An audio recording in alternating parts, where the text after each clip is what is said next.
actúan sobre todo contra los estafilococos MRSA. ¿Está comprendido lo que significa el tratamiento de una neumonía? Sí, doctor. Sí, doctor. Doctor, una pregunta. Sí, doctor. Una pregunta. ¿Quién quiere preguntar? Yo, doctor. También para las bacterias resistentes al espectro extendido, ¿esas se les podría dar también cefalosporinas, doctor? Las de cuarta generación, las de espectro extendido. Habitualmente cuando son bacterias BLE, por eso se llaman BLE, son productoras de beta-lactamasa de espectro. Eso significa que son resistentes a las cefalosporinas de tercera, cuarta generación. Son resistentes a los beta-lactámicos. Entonces es poco probable que incluso una cefalosporina de cuarta generación pueda ser útil para una bacteria BLE.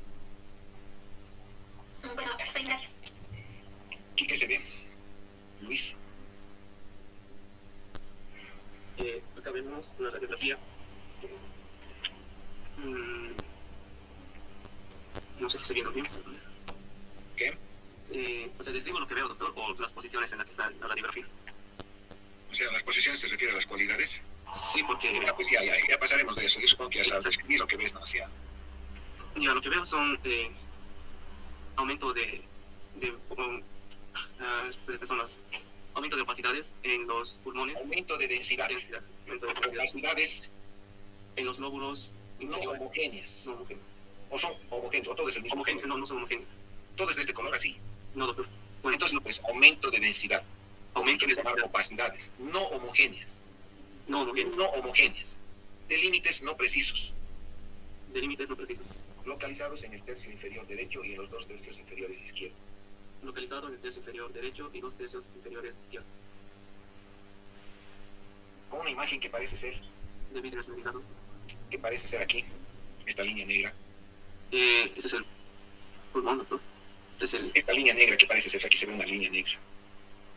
Con lo que parece ser un... Mira, ¿qué es esto? ese es la tráquea, doctor. Esta es la tráquea. ¿Esto qué es? Es el... Esta imagen negra, ¿ves aquí? no lo tomo bien, doctor, pero parece la... O sea... La tráquea, ¿en qué se divide? Pues en testículo derecho y testículo izquierdo, ¿no? bronquios, doctor. Se divide en bronquio derecho y bronquio izquierdo. ¿Y aquí qué se ve? Una línea, una tenue línea. ¿De qué color? Negro sería. Negro, que parece corresponder a un Un broncograma R. Entonces, en esta radiografía, también parece ser una... ¿Neumonía? Sí, pues Luis, a ver, dile, Luis parece neumonía, dile, a ver. Dile, Luis parece neumonía. Dile. Luis parece neumonía. doctor, Pues obviamente no es igual que la anterior radiografía. No es igual, no está definido, no es una imagen de condensación, son infiltrados difusos. Incluso en la parte superior del campo izquierdo parece haber zonas de infiltrado. Entonces esto pasaría a llamarse como una neumonía atípica. Y dentro de las etiologías de la neumonía atípica, principalmente, ¿qué están? los virus, doctor. Lo que eso yo conozco. Los virus. En algún rato vamos a analizar también esa causa. Si es que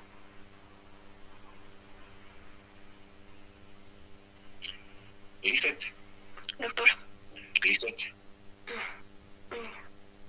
Ok. Doctor, en esta radiografía se puede ver que hay un aumento de lo que es de la Aumento de densidad sí, de la densidad. difusa de forma acinar, como redondos. De forma acinar, redondos. Redondos. No es como la primera, no es como la anterior. Es más difusa.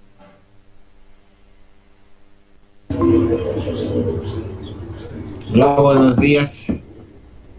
Buen día. Buenos días, doctor. Buenos días.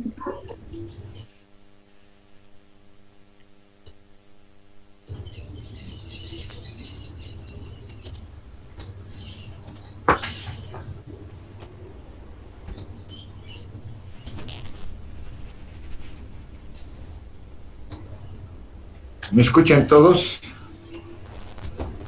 Sí, doctor. Sí, doctor. Sí, doctor. Andrés, Sí, doctor.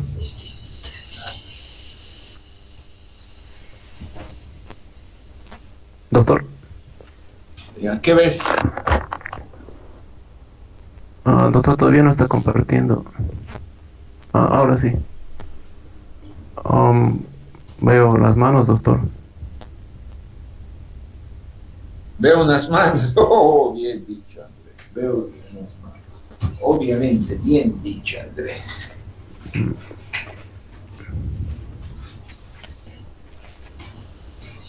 Ves unos dedos con uñas. Sí, sí, doctor. Bien dicho, Andrés. Dedos con uñas.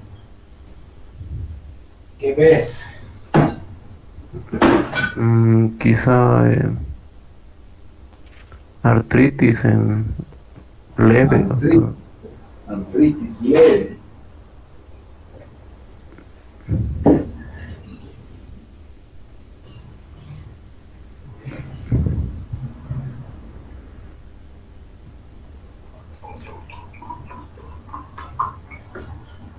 Dedos en palillo de tambor, doctor. Ah, había sido, ¿no, amigo mío? Sí, doctor. No te estoy mostrando las manos para que me digas, veo unas manos. Sí, doctor, es que no se veía bien. ¿No se ve bien? No te he mostrado para que me digas, veo unas manos. Sí, doctor. ¿Qué ves? Dedos en palillo de tambor, doctor. ¿Ves uñas en vidrio de reloj? Sí, doctor. Así se llama. Ahora, obviamente, si a eso se añade algo más, ¿qué ves aquí?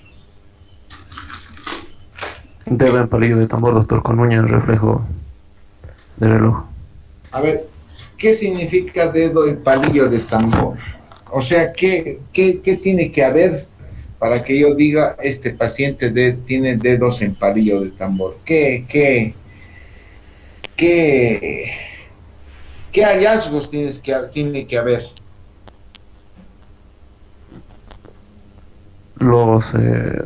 Morfológicamente los dedos, o sea, no terminan en punta, doctor, como unos dedos normales terminan Hay un poco. hipertrofia de la falange distal. A ver, repetí. Hipertrofia de la falange distal, doctor. Asociado a En uña en reflejo de reloj. en vidrio de En reloj, vidrio de reloj, en vidrio de reloj. con rectificación del ángulo. Con rectificación. Este ángulo que separa la parte carnosa, la piel de la uña, en condiciones normales es plano, es 180 grados. Aquí está agudo, porque esto se levanta. Sí, doctor. Esas tres cosas hacen el diagnóstico de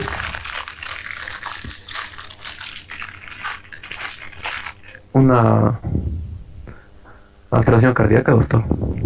no, pues semiológicamente, ¿qué es lo que vos dices cuando ves una hipertrofia de falange? La parte distal más gorda, uñas en vidrio de reloj y rectificación del ángulo. Entonces vos dices, ¿qué se llaman esos dedos? Lo que has dicho, pues, lo que has dicho. Acropaquia, doctor. Acropaquia, dedos en palillo de tambor. Estos tres hallazgos significan que este paciente tiene acropaquia, dedos en palillo de tambor. A ver, repetí. Acropaquia, dedos en palillo de tambor. Entonces de ahí uno tiene que empezar a hacer diagnóstico. Espera un rato.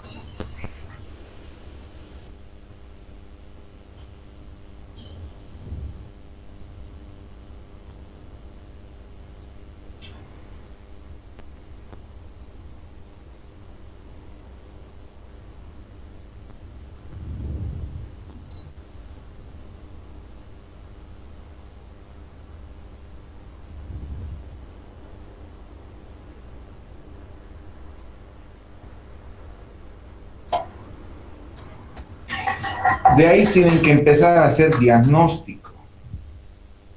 A decir, ¿qué puede causar estos cambios? Por empezar, ¿estos cambios suceden en enfermedades agudas o crónicas? Crónicas, doctor. En enfermedades crónicas. Estos cambios, estas alteraciones morfológicas en la uña, en la hipertrofia de la falange, no se dan pues en una enfermedad aguda que está durando 15 días. Se da en una enfermedad crónica. Ya, Sí, doctor. primera conclusión. Segunda conclusión. Estos cambios se dan en enfermedades crónicas. Podría ser una neumonía, doctor. Una neumonía Mm, crónica. una insuficiencia cardíaca o cardiopatías congénitas, doctor. Cardiopatías crónicas. Cardiopatías. Pero ¿cómo vas a decir neumonía? Sí, sí, sí, doctor, sí. Podría estar asociado, pero no, doctor, Podría estar asociada a a una qué. neumonía. Ya, pues es posible que un paciente que tenga esta patología tenga pues como complicación una neumonía, pero ¿cuál sería el diagnóstico? Una cardiopatía, doctor, Una congénita. enfermedad cardíaca crónica, sobre todo las cardiopatías de tipo Crónica, doctor. crónico. Como Has dicho, a ver, co- congénita. congénitas, ya, está bien, cardiopatías congénitas, ¿de qué tipo? Mm,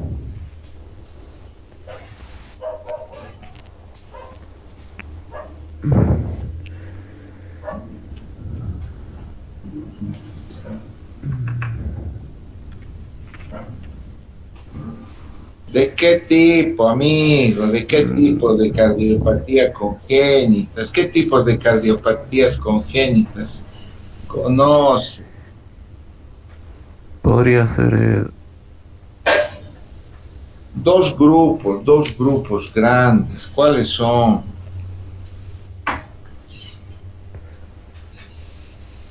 mm, cianótica, doctor. Ya. Una cardiopatía congénita cianótica. Entonces estamos hablando de que una causa de este problema sería una cardiopatía congénita cianógena. Ya, está bien. ¿Qué otra causa podría producir este problema?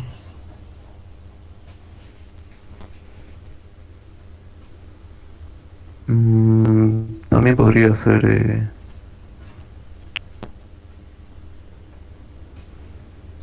una cianótica, doctor. Una O cianótica. una fibrosis pulmonar. Enfermedades pulmonares crónicas, como ser una Fibrosis pulmonar. fibrosis pulmonar. ¿Qué más?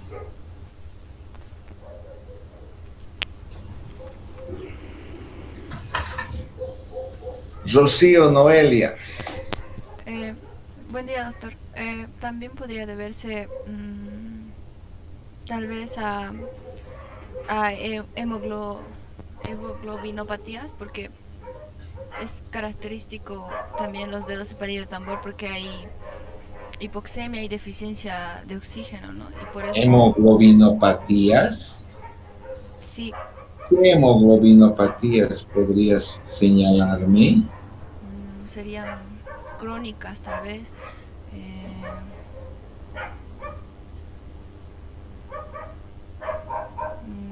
¿Qué mm, hemoglobinopatías crónicas podrías señalarme? Podría ser una anemia falciforme, doctor. Ave la María la Purísima. Efectivamente, esta alteración en los dedos se presenta porque existe una hipoxemia crónica. Eso es correcto eso. Pero, ¿qué patologías, pues, van a tener asociado una hipoxemia crónica?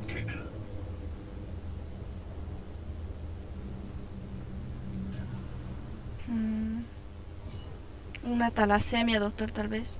A ver, amiga mía, no sé si estás pasando hematología como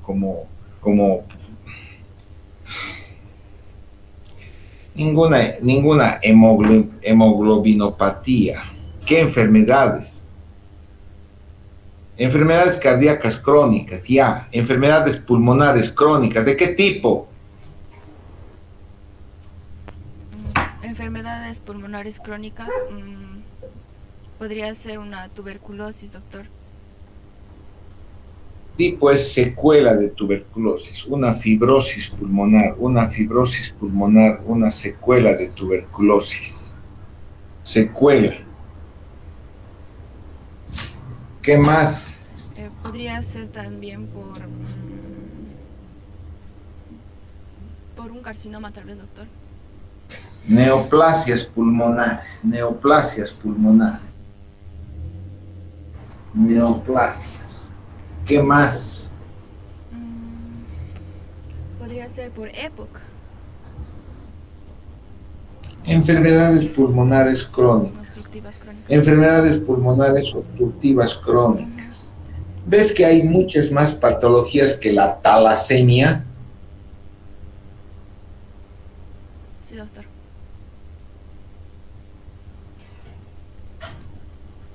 Otro grupo de enfermedades más.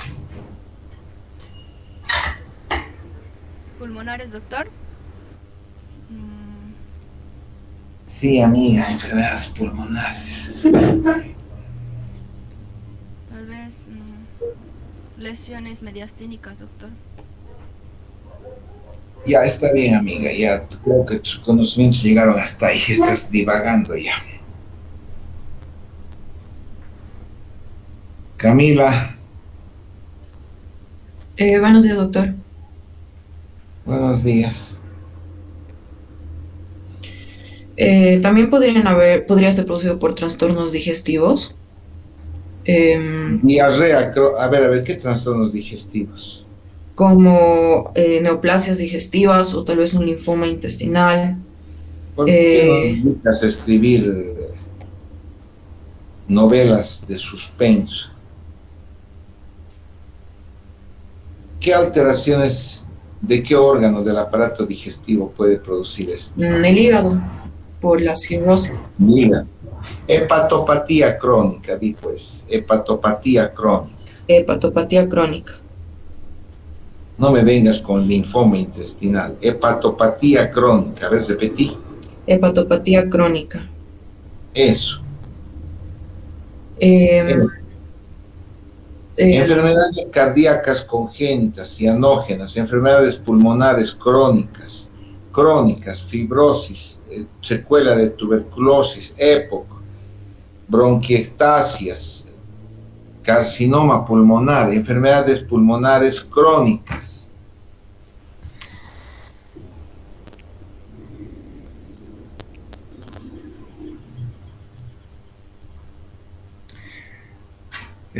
Uno de los estudios que pides a este paciente es una placa de tórax. Ahí está su placa de tórax. Sí, doctor. Parece que hay infiltrados difusos a nivel de la base del pulmón izquierdo. En la base pulmonar izquierda hay una zona de aumento de densidad no homogénea. Sí, doctor. ¿Qué más? Hay un borramiento de... La silueta cardíaca no se puede observar de una manera clara, doctor.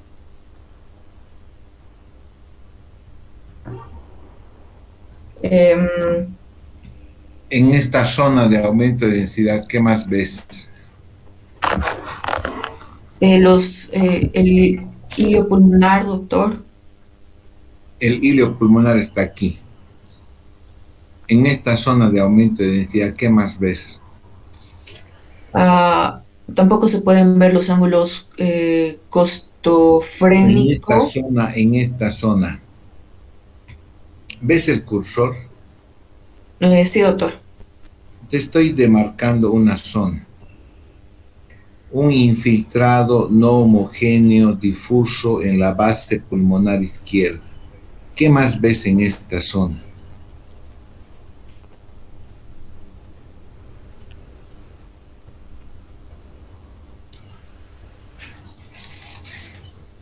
Imágenes aéreas. Imágenes aéreas como cavidades, imágenes aéreas. En esta zona también se ve un infiltrado difuso. En esta zona se ve. ¿Qué se ven? Imágenes aéreas, como de cavidades, doctor. Aparte del Aquí infiltrado también se difuso. ve un infiltrado en la base pulmonar derecha. Se ve la imagen del borde cardíaco y se borra aquí. Sí, doctor. Entonces, ¿qué le pedirías para definir bien esta alteración radiológica? Una tomografía.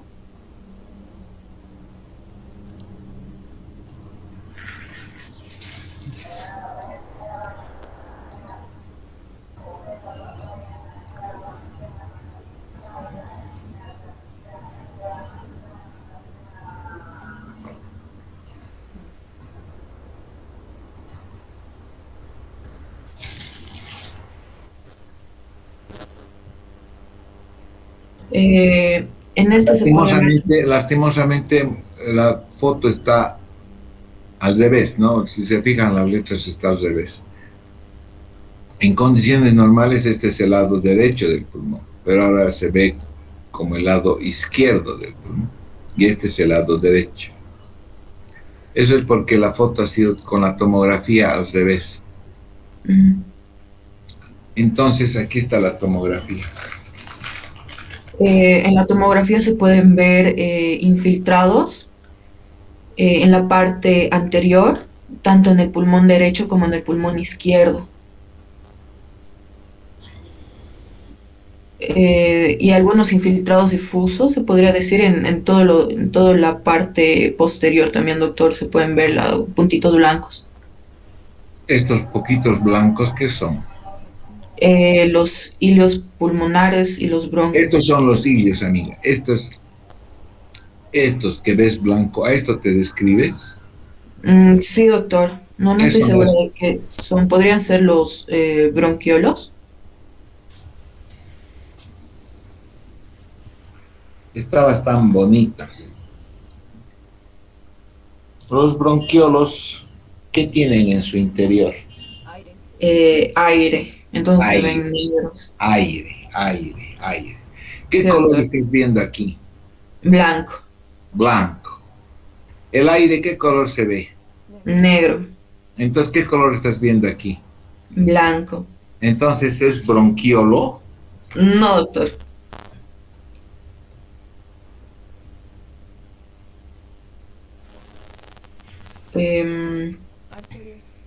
Serían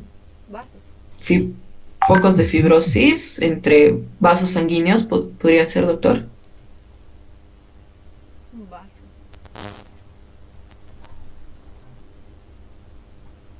¿Qué son estas cosas blancas?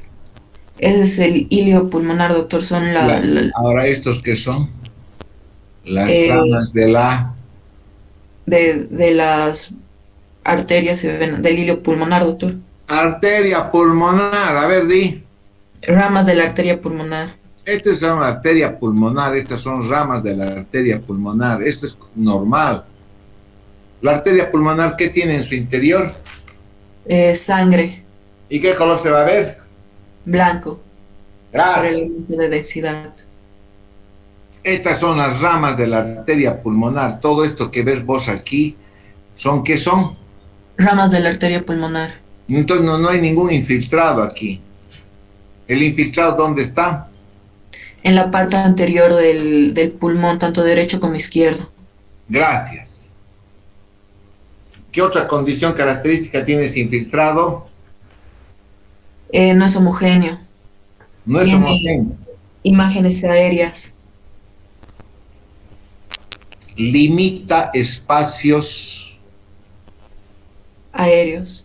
quísticos, aéreos, espacios quísticos, espacios quísticos, espacios quísticos, limita espacios quísticos, espacios quísticos.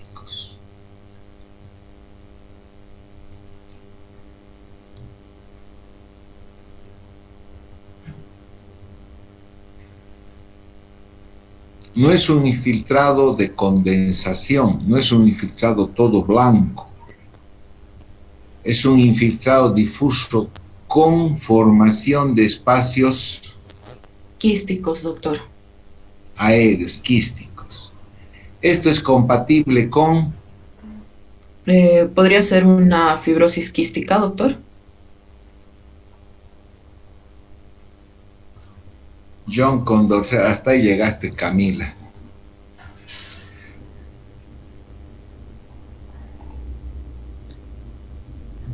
La fibrosis quística es una enfermedad que afecta todo el pulmón. Todo el pulmón. Entonces podría haber todo. Aquí veo limitado al lóbulo inferior izquierdo, que está en la parte anterior, y al lóbulo medio. ¿Qué podría ser John Condorcet?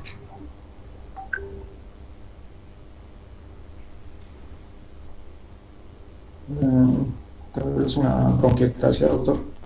Bronquiectasis.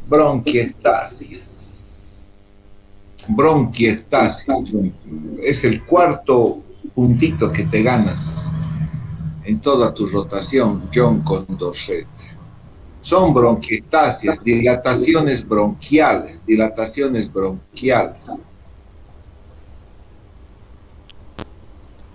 Formaciones quísticas. Bronquiectasias. Las bronquiectasias son lesiones de la pared bronquial, producido por infecciones, por secuela de tuberculosis, infecciones a repetición. Esta persona tiene que de dos, John. Dedos en palillos de tambor. Una acropaquia. Tiene acropaquia, dedos en palillo de tambor. Es una enfermedad crónica. Quizás se agudiza en forma periódica. Se agudiza porque aquí se presentan focos de infección. De infiltrados difusos. No, pues clínicamente, ¿con qué se complica frecuentemente las bronquiectasias? Con infección.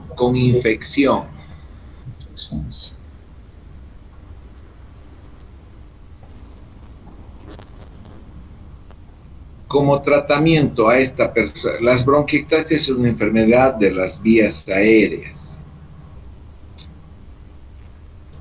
Suponte en el examen clínico de esta persona encuentras ruidos silbantes en todo el campo pulmonar en la espalda. Entonces, ¿qué tiene?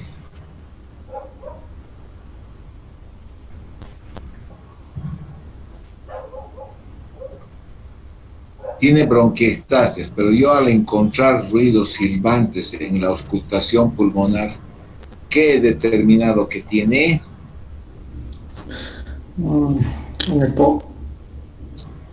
Cuando encuentras ruidos silbantes, semiológicamente, ¿qué piensas que existe? Asma. Obviamente los ruidos silbantes son característicos del asma. ¿Qué se llama semiológicamente eso? Sibilancias. Sibilancias. Pero estamos frente a un paciente que tiene bronquiectasias, pero también tiene sibilancias, o sea que el paciente está teniendo ¿qué cosa? ¿Por qué se producen las sibilancias? Porque hay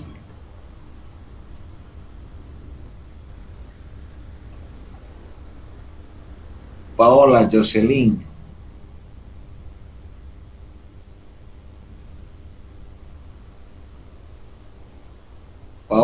Jocelyn. Doctor, cuando hay estrechamiento en los conductos, doctor. En los conductos uretrales, ¿no? No, doctor. En Los los conductos respiratorios. ¿Qué se llaman los conductos respiratorios? En los bronquiolos, doctor. Los bronquios, bronquiolos. Y cuando hay sibilancias, ¿qué se dice que existe? Que esos bronquios están con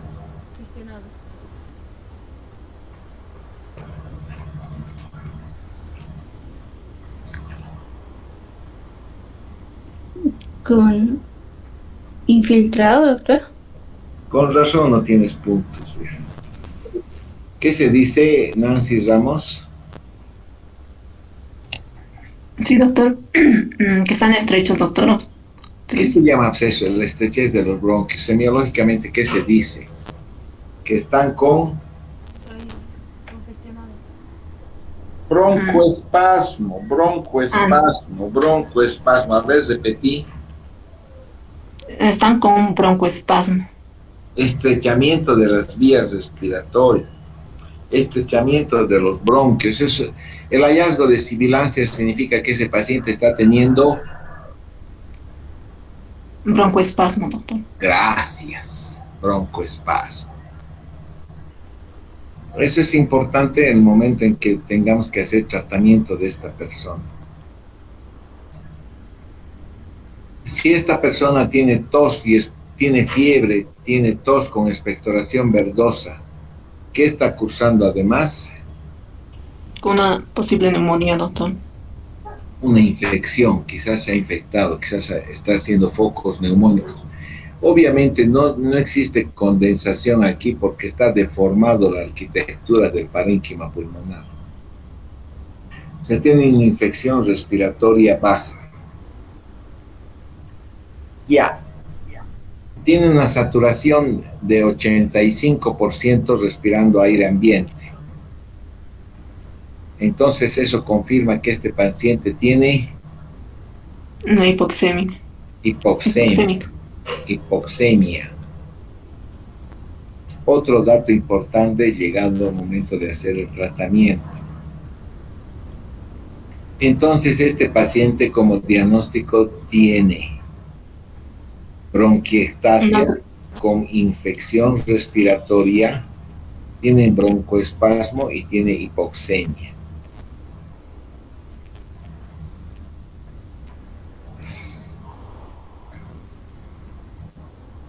Ya, como tratamiento, ¿qué le vas a hacer a esta persona? Uno. ¿Qué es uno? La dieta, doctor. Dieta. ¿Qué dieta le darías a esta persona?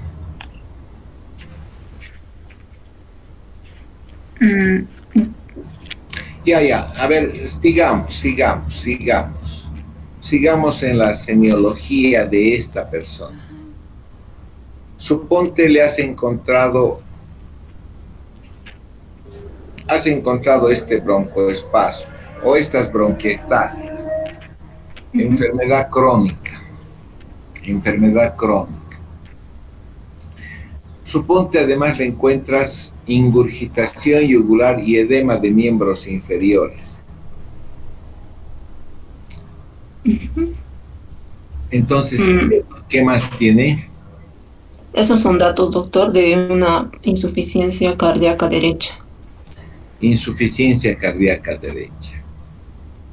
En esta persona que tiene esta patología crónica, eso se llamaría, ¿qué cosa? Cor pulmonar, doctor. Cor pulmonar crónico descompensado. Entonces esta persona tiene como diagnóstico bronquiectasias con infección respiratoria baja. Tiene insuficiencia respiratoria hipoxémica con broncoespasmo. Y tiene datos de cor pulmonar crónico, insuficiencia cardíaca derecha. Entonces, en la dieta, ¿qué le darías? Tendría que darle una dieta hiposódica. Dieta hiposódica. ¿Qué más? Con restricción de líquidos, doctor. Hiposódica con restricción de líquidos. Con restricción de líquidos. Bien. ¿Qué más? 2, ¿qué le pusieras? La posición del paciente, doctor. 2, la posición del paciente. ¿Qué posición le pusieras? Para este yo creo que estaría bien en reposo, en decúbito. O sea, en semisentado, doctor. Reposo semisentado. Perfecto. Reposo semisentado, reposo semisentado. 3. ¿Qué le pusieras? Como tiene hipoxémica, una oxigenoterapia, doctor. Oxigenoterapia. Como su saturación está en 85%, quiere decir que tiene hipoxemia. Como esta patología es de muchos meses, entonces decimos que es una hipoxemia crónica.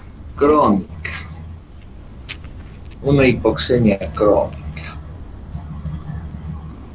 Eso es importante saber, que este tiene una patología pulmonar crónica y tiene una hipoxemia crónica. Porque la oxigenoterapia tiene que tener ciertas características.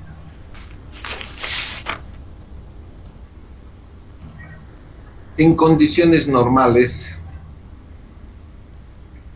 nosotros tenemos quimiorreceptores que sensan cambios en la sangre y que nos mantienen una adecuada ventilación. Quimiorreceptores que están localizados ¿dónde?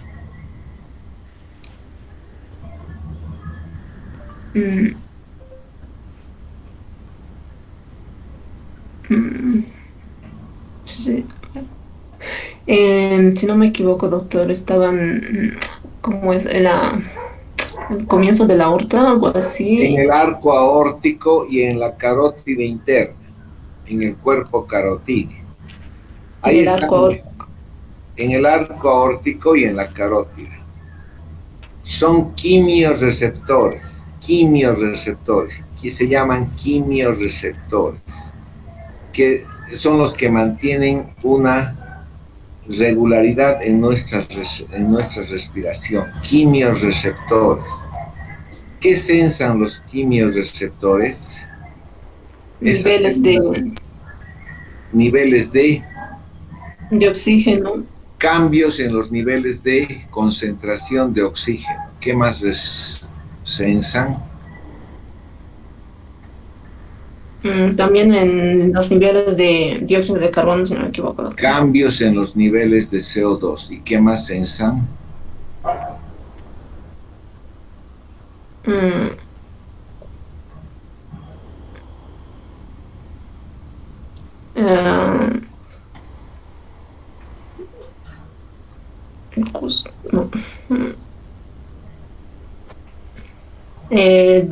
Cambios en el pH, doctor. Cambios en la concentración de iones de hidrógeno, que significan el pH que tiene una persona. Entonces, estos quimiorreceptores sensan modificaciones en la concentración de estos 3 elementos, y estos quimiorreceptores mandan información al centro respiratorio. Al centro respiratorio, que está localizado en el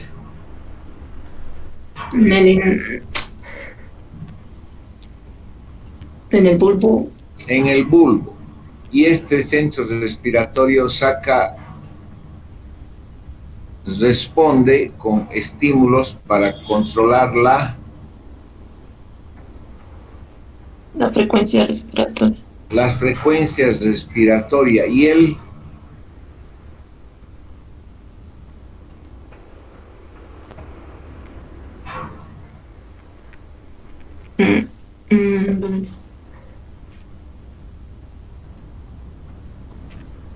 y la profundidad de la respiración, el volumen corriente que uno mueve. El centro respiratorio tiene unas ramas aferentes eferentes que controlan la frecuencia respiratoria y la profundidad de la respiración. Por ejemplo, cuando sensan una disminución de la concentración de oxígeno, el centro respiratorio, ¿cómo va a responder? Aumentando la profundidad de la respiración, doctor. Y aumentando la frecuencia respiratoria. La frecuencia respiratoria. Es lo que sucede cuando vas a La Paz, al alto, empiezas a tener una disminución en la concentración de oxígeno. ¿Y qué haces? Empiezo a respirar más. Más frecuente. Cuando disminuye el oxígeno. Cuando aumenta el CO2, ¿cómo responde? Disminuyendo la respiración. Cuando aumenta el CO2, ¿cómo responde?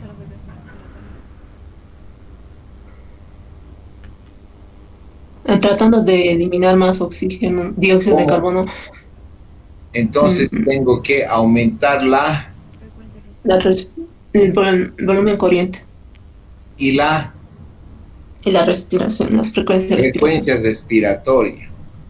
Toda la disminución de oxígeno, la elevación del CO2 van a aumentar la frecuencia respiratoria y la profundidad.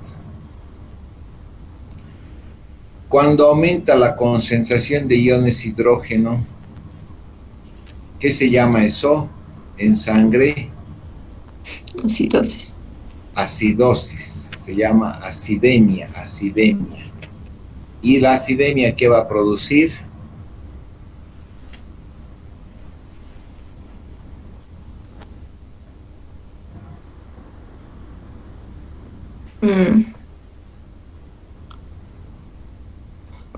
Si este quimiorreceptor sensa que hay hartos iones hidrógeno, o sea, hay una acidosis, va a mandar información al centro respiratorio. ¿Y cómo vas a reaccionar a eso? Aumentando, doctor, la respiración igual. Entonces, pues aumentando la frecuencia respiratoria y la profundidad, el volumen corriente. A ver, repetí. Aumentando la frecuencia respiratoria y el volumen corriente. Eso significa que yo estoy teniendo una acidosis.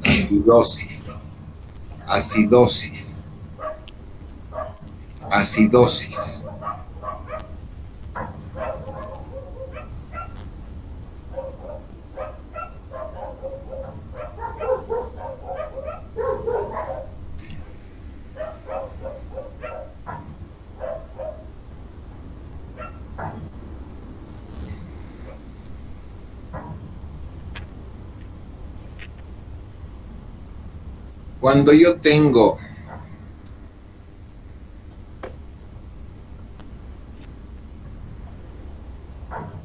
esta patología, ¿es crónica o es aguda? Crónica, doctor. Crónica. Esta patología crónica, ¿qué cambios van a producir en estos parámetros? Una disminución del CO2 y una disminución del oxígeno, doctor. Gracias. Cuando hay broncoespasmo y hay esta patología, la ventilación está disminuida, entonces el CO2 está aumentado, doctor. Aumentado. O sea, este paciente es posible que tenga hipoxemia con hipercapnia. Y una hipercapnia, ¿qué va a producir en el pH? Aumento de los niveles de hidrógeno. De hidrogeniones. Entonces, ¿qué va a producir? Una acidosis crónica. Entonces, este individuo va a caminar las calles con hipoxemia, hipercapnia crónica con acidosis respiratoria. A ver, repetí. El individuo va a estar con hipoxemia, con hipercapnia y con una acidosis crónica. respiratoria. Tatiana. Sí, doctor. Entonces, estos quimiorreceptores que están localizados en el arco aórtico y en la carótida están acostumbrados a ciertos cambios, porque este individuo tiene cambios. Se acostumbran a la elevación del Dióxido de carbono. Se acostumbran al estado de una Acidosis respiratoria. acidosis. Entonces, estos dos estímulos ya no funcionan en el paciente respiratorio crónico. Estos dos cambios ya no modifican, ya no estimulan a los quimiorreceptores. Y los quimiorreceptores solamente sensan La cantidad de oxígeno. los cambios en el oxígeno. Solamente sensan los cambios en el oxígeno. Solamente sensan los cambios en el oxígeno. Eso es importante en el manejo de la oxigenoterapia en un paciente que es un paciente crónico, con una enfermedad pulmonar crónica. Quiere decir que sus quimiorreceptores ya no sensan los cambios en el CO2 ni en el pH. Y solamente son los cambios en la concentración de oxígeno los que rigen y regulan la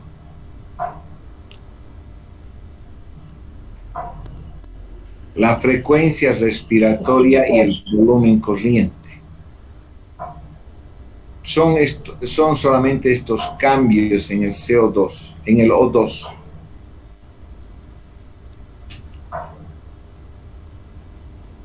Si yo le doy oxígeno,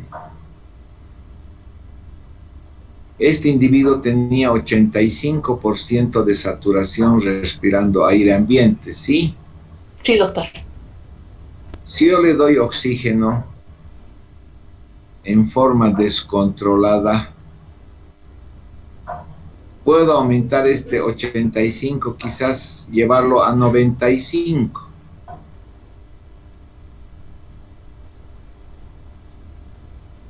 Entonces, en ese momento, ¿se ha controlado la hipoxemia? Va a haber mayor presencia de oxígeno en sangre, doctor, pero también va a aumentar lo que sería... Sí, se ha controlado la hipoxemia, doctor. Se ha controlado la hipoxemia. Entonces, en este momento, una vez que yo le doy oxígeno de forma no controlada, estos quimiorreceptores van a sensar una baja de oxígeno o ya no va a haber baja de oxígeno. Ya no va a haber baja de oxígeno. Ya no va a haber baja de oxígeno porque va a estar en 95. Al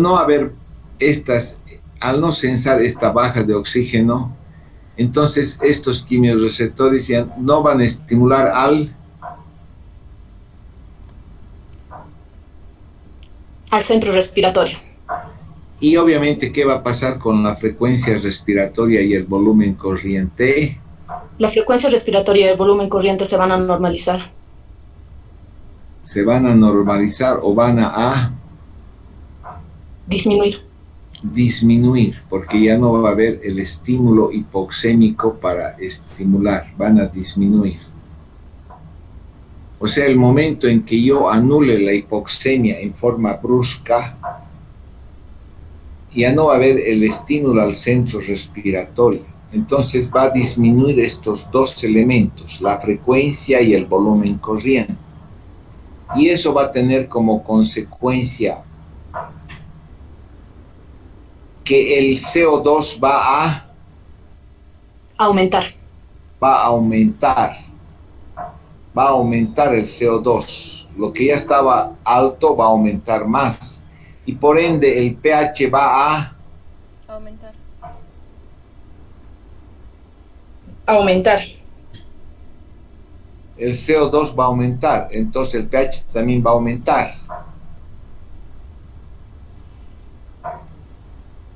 No. Va a disminuir, doctor. Va a disminuir, pues va a disminuir, va a disminuir. Entonces el hecho de haber dado oxígeno en forma descontrolada y haber anulado la hipoxemia, voy a anular el estímulo hipóxico sobre el centro, sobre los quimiorreceptores, el centro respiratorio, y de repente ese paciente va a respirar menos. Y eso va a producir un agravamiento, un empeoramiento de la ¿Hipoxia? Bueno, va a haber mayor concentración de dióxido de carbono. Entonces, pues no es hipoxia, que es un agravamiento de la hipercapnia. Hipercapnia. Aquí ya he corregido la hipoxia porque le he dado un montón de oxígeno. Aquí, ¿qué he corregido? La oxigenación, doctor. Entonces, estos centros respiratorios, este quimiorreceptor ya no sensa falta de oxígeno. Al no sensar falta de oxígeno, le dice al centro respiratorio, respira menos. Y eso aumenta Va a aumentar la hipercapnia, doctor. y va a producir una mayor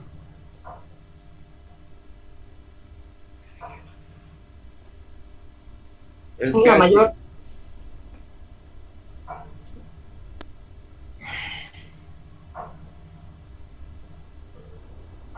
¿Qué Va a haber mayor acidez.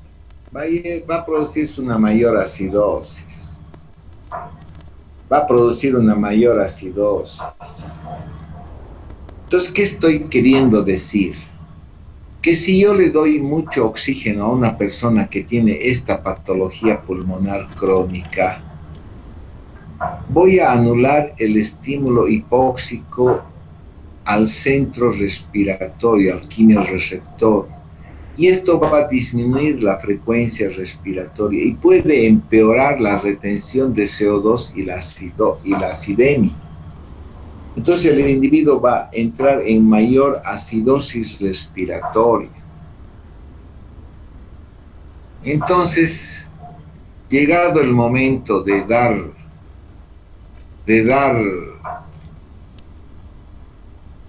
Terapia respiratoria. terapia respiratoria, ¿qué tengo que hacer? Esta debe estar controlada, doctor. No podemos dar una terapia respiratoria descontrolada. Entonces tengo que dar oxígeno en forma controlada, oxígeno tengo que dar sí oxígeno porque tengo que sacarlo de la hipoxemia, pero tengo que dar oxígeno en forma controlada para no producir una hiperoxia muy importante. Tengo que dar oxígeno para que la saturación de oxígeno se mantenga alrededor de 90%.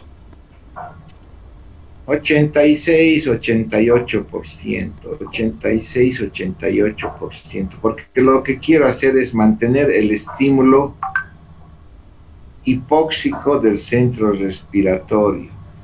86-88%, quizás hasta 90%, no más, porque debo dejar que el quimiorreceptor siga sensando una baja en la concentración de oxígeno para que mantenga una ventilación adecuada. Ventilación se refiere a que mantenga una frecuencia respiratoria y una profundidad adecuada.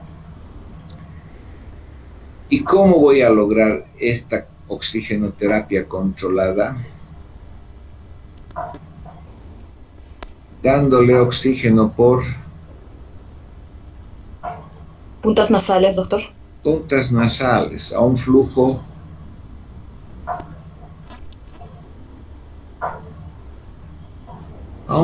bajo, menos de 3 litros por minuto. Un flujo bajo.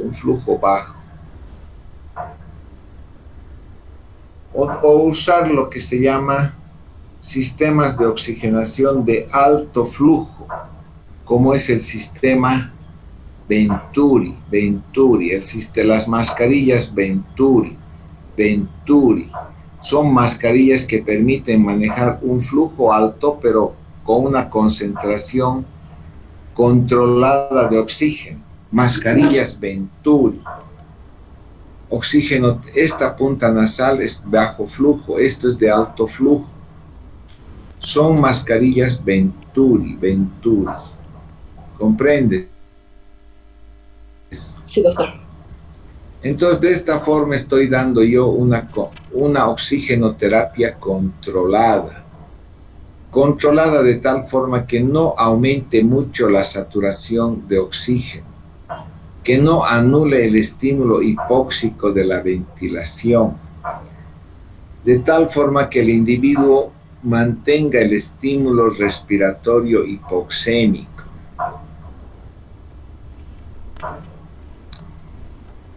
Está bien. 4, ¿qué es?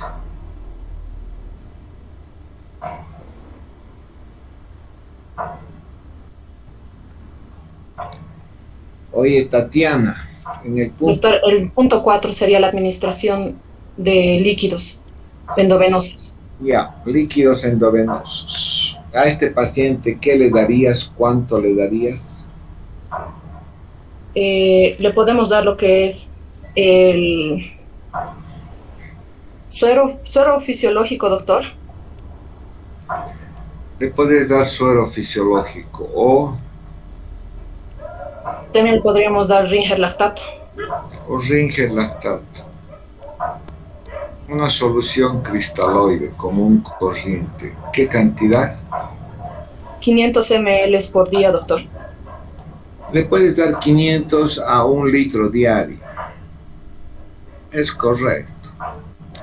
Un control de la administración de líquidos. Como punto 5. El punto 5 ya sería... Rosy Fuentes, ¿qué le vas a dar? Doctor, el punto 5 es administración de fármacos, de medicamentos. Medicamentos. Ya, está bien. A ver, para el análisis de este punto, volvemos a repetir los diagnósticos. ¿Qué tiene esta persona? El paciente presenta un cuadro de bronquiectasia, un broncoespasmo y en un estado crónico que le ha generado hipoxemia, doctor, asociado a una insuficiencia cardíaca derecha, que se podría decir que es un corte pulmonar. Y tiene tos con expectoración verdosa y tiene fiebre. Entonces, ¿qué más tiene? Una infección asociada a una neumonía, doctor. Infección respiratoria crónica. Hola.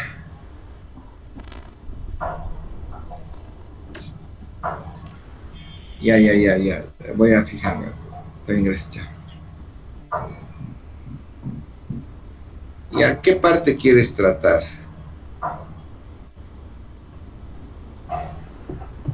La parte respiratoria podríamos empezar, doctor. ¿Qué parte de la parte respiratoria? La infección crónica. La infección respiratoria, ya.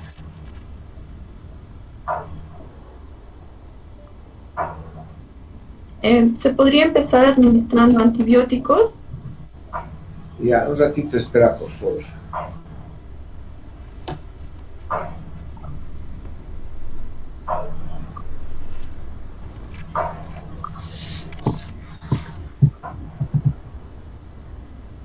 Espera un rato, por favor.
¿Qué quieres tratar?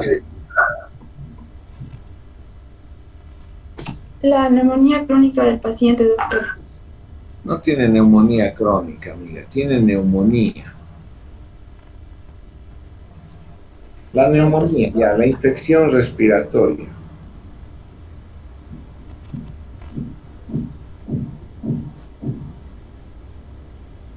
¿Y a qué quieres darle?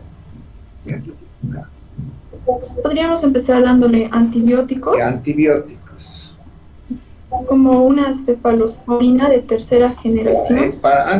Antes de decidir qué antibióticos quieres darle. Este es un paciente que tiene una patología crónica. Sí, doctor.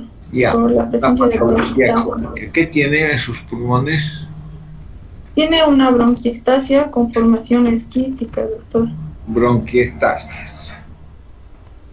En la evolución clínica de unas bronquiectasias es muy frecuente que existan complicaciones respiratorias cada 2, 3 meses. Entonces es muy frecuente que quizás el paciente haya recibido como medicación, ¿qué cosa? Un tratamiento antituberculoso, doctor. Ay, Dios me libre, carajo. Para las infecciones le vas a dar tratamiento antituberculoso, ¿no?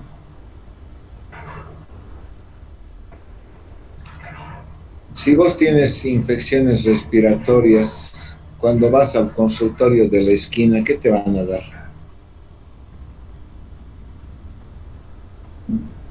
Antimicrobiano, doctor. Antibióticos, pues, antibióticos. Antibióticos. Antibióticos, doctor. Antibióticos. Si después de 2, 3 meses vuelves a tener, este paciente que tiene bronquiectasias vuelve a tener una tos con una expectoración medio amarilla, le sacas radiografía en el consultorio de la San Martín, ya no es el de la esquina, ¿qué le va a dar?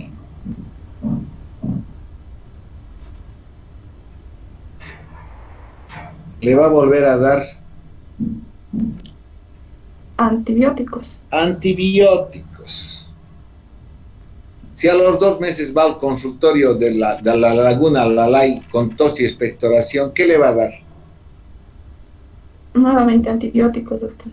Entonces, ¿qué significa un paciente que tiene una patología pulmonar crónica? Que recibe antibióticos en forma recurrente.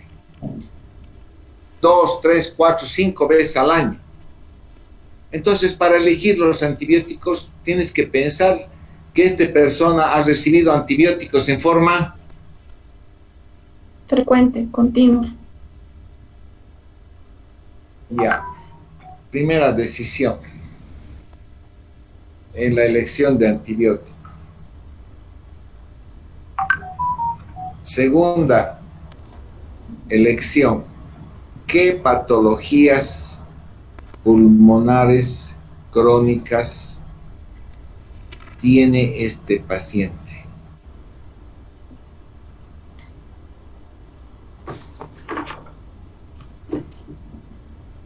Presenta un broncoespasmo, también Tiene bronquiectasias. ¿Qué tiene? Cierto.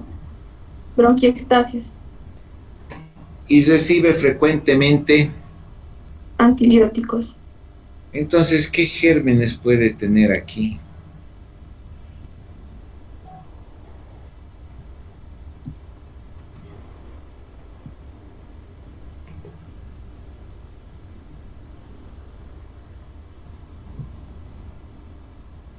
Un microorganismo resistente.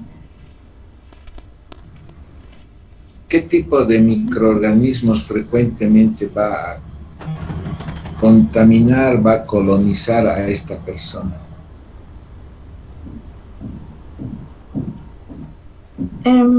Bueno, si es un paciente que no ha respondido a un tratamiento antibiótico normal, es multiresistente, pienso que podría ser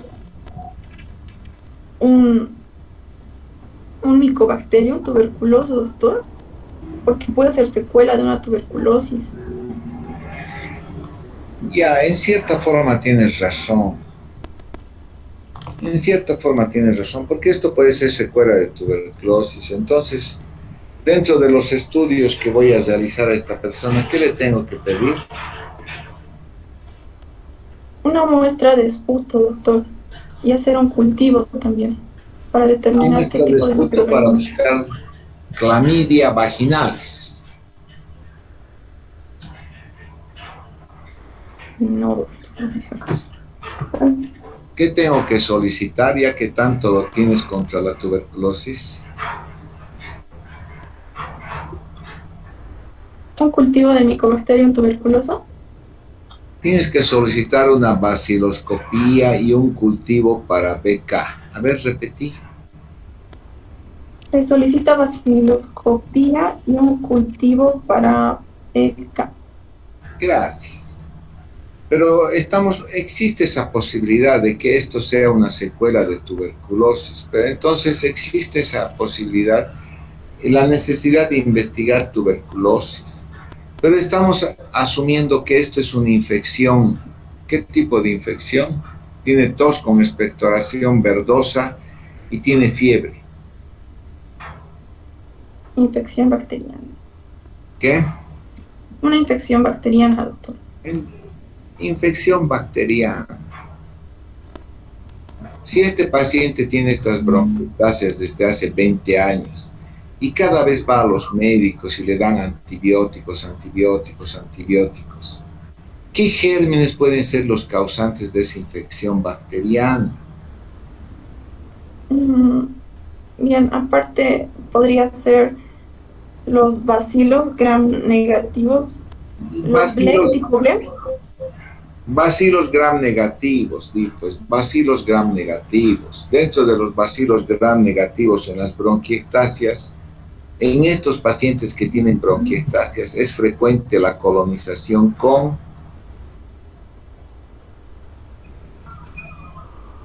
estafilococos aureus resistentes, Pseudomonas aeruginosa.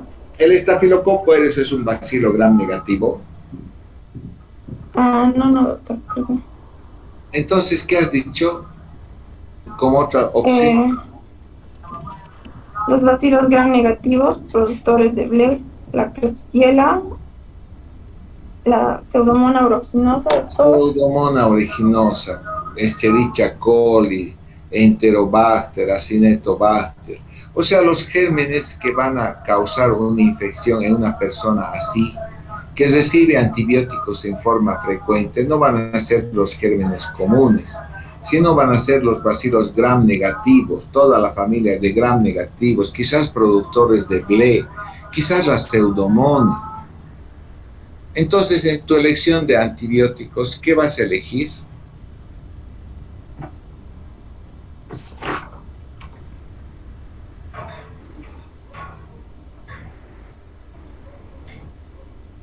Un ciprofloxacino, doctor, estaría bien. Una quinolona que tenga actividad contra los bacilos gram negativos, contra la Pseudomonas, como la que has dicho, ciprofloxacino. Ciprofloxacino, está bien. ¿Qué dosis le vas a dar del ciprofloxacino?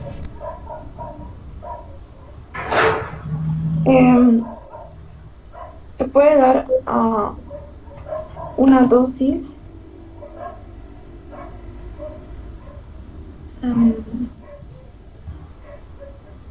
de 500, al ciprofloxacino con una dosis de 500 miligramos por día endovenosa. No hay ciprofloxacino de 500 miligramos por vía endovenosa. Los 500 miligramos se da por vía oral. Por vía endovenosa, ¿cuánto es? Perdón, 500 miligramos por vía oral cada 12 horas. Indudablemente, si este paciente está grave, le vas a dar por vía endovenosa. ¿En qué dosis? 400 miligramos endovenoso cada 12 horas. Ya está bien. Andrés. Sí, doctor.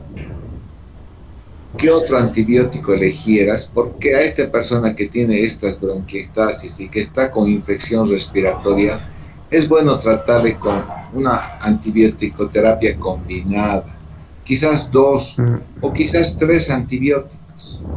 Ciprofloxacino es una elección adecuada. ¿Qué otra elección de antibiótico?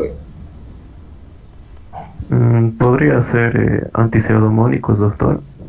Unos antibióticos antipseudomónicos. La ciprofloxacina es uno de ellos. ¿Cuál es otro? La ticoxilina, doctor. ¿La qué? Ticoxilina, no me acuerdo muy bien su nombre, doctor, pero más o menos así era, o el tazobactam. Tazobactam. ¿Qué es el tazobactam?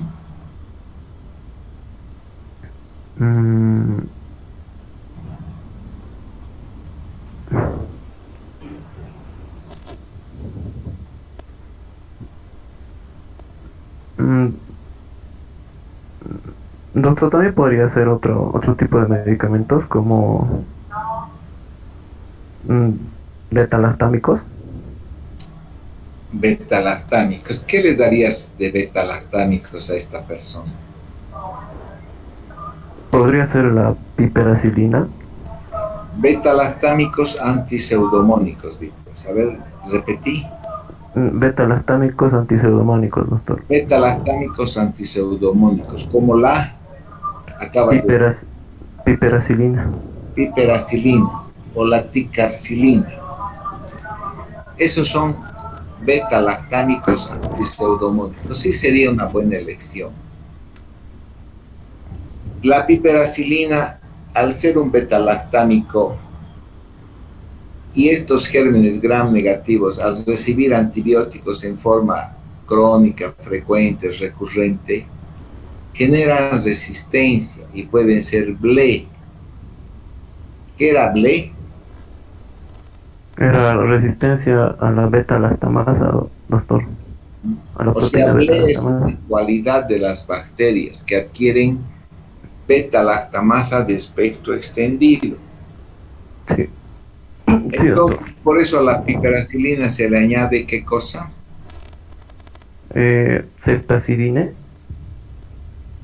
Ay, Dios me libre.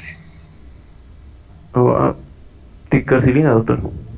Por eso, la ticarcilina o la piperacilina, al ser beta-lactámicos, y si este paciente está infectado por una cepa BLE,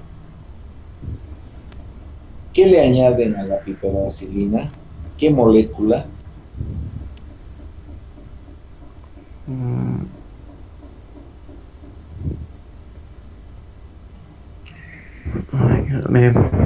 Noelia Coca. Ay, no me acuerdo. Sí, doctor. A la piperacilina se le puede ir combinada con otro fármaco, tal vez, doctor. Otra molécula, otro fármaco, ¿qué se llama? Los carbapenémicos, tal vez. No, pues amiga. El tazobactam. El tazobactam, ¿qué es el tazobactam? Por empezar, no es un antibiótico. ¿Pero qué hace el tazobactam, el sulbactam?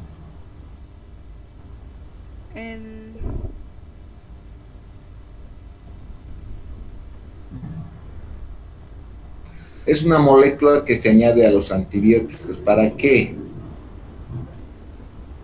Para inhibir las beta-lactamasas. Para inhibir las beta-lactamasas. El tazobactam, el sulbactam, el ácido clavulánico no son antibióticos, son moléculas que se añaden a un antibiótico para mantener su actividad bactericida porque va a inhibir las beta-lactamasas. La beta-lactamasa que puede estar siendo producida por esas bacterias. Entonces, puedes dar una piperacilina con tazobactam.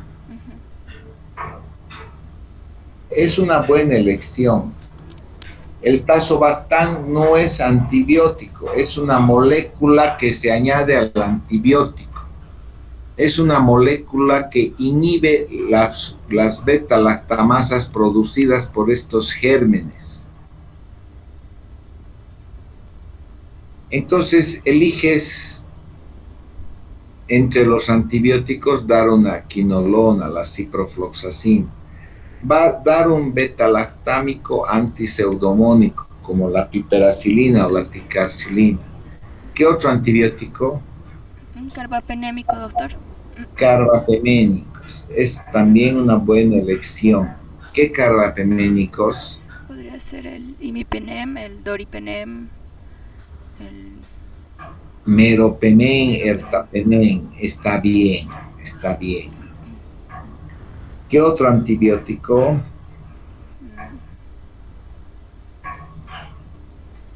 Una...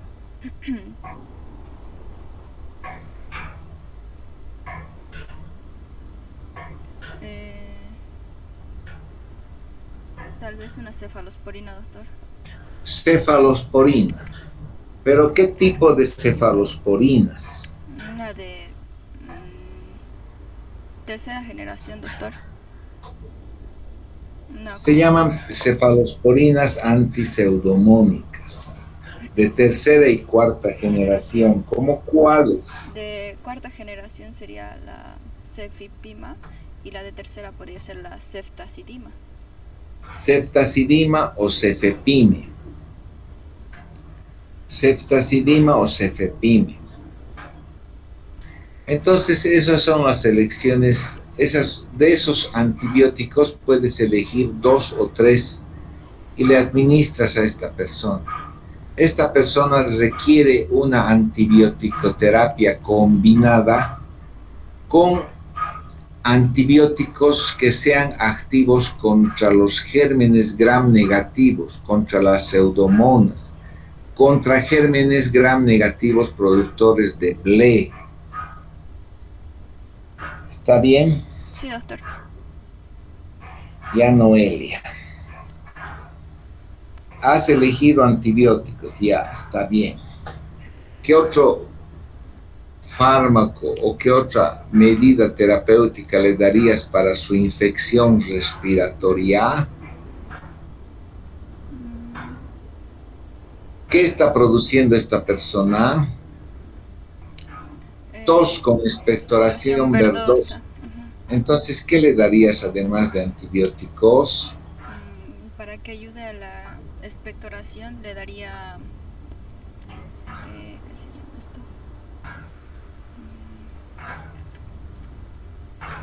esto? Sería... nebulizaría, doctor, para que ayude a expectorar mejor el paciente. ¿Le nebulizarías con...? Con agua. Con agua. Sí, el mucolítico universal. Y si ya con no, agua. O le darías fármacos mucolíticos como la acetilcisteína, doctor. Acetilcisteína en nebulización o por vía oral o por vía endovenosa. Acetilcisteína en nebulización por nebulización por vía oral o endovenosa. Acetilcisteína. Entonces, para tratar su proceso infeccioso respiratorio bajo que tiene esta persona, le darías antibióticos, pero antiseudomónicos, antibacterias gram negativas. Nebulizarías con agua, le darías mucolítico. Ya, ¿qué otro problema respiratorio tiene esta persona? Hemos dicho que tiene hipoxemia, ya le hemos dado oxígeno controlado. Hemos dicho que tiene infección, hemos hablado de los antibióticos. ¿Qué otra cosa, qué otro problema respiratorio tiene esta persona? El broncoespasmo, doctor. El broncoespasmo. Entonces, Noelia, ¿qué le darías para el broncoespasmo? Tal vez hidrocortisona. Ya, corticoides. El broncoespasmo es una estrechez de los conductos respiratorios, de los bronquiolos de segundo orden, los bronquios de segundo orden. Los bronquios de primer orden tienen un soporte cartilaginoso, entonces no se cierran. El broncoespasmo es un estrechamiento de los bronquiolos y de los bronquios de segundo orden. Ese estrechamiento, ¿por qué se produce? Porque en la pared bronquial, ¿qué sucede? Una contracción, doctor, se contrae, por eso es el broncoespasmo. ¿Se contrae qué cosa, pues? En los músculos respiratorios del...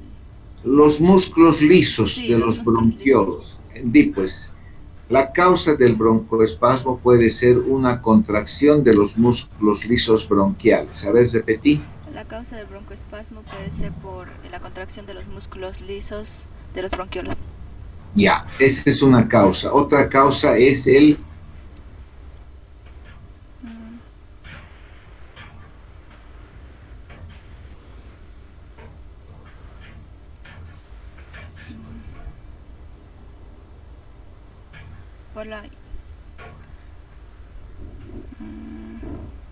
Por la infección, tal vez, doctor. El edema, el proceso inflamatorio de la pared bronquial. A ver, repetí. Otra causa es por edema, el proceso inflamatorio de la pared bronquial. Y la tercera causa es la presencia en el lumen bronquial de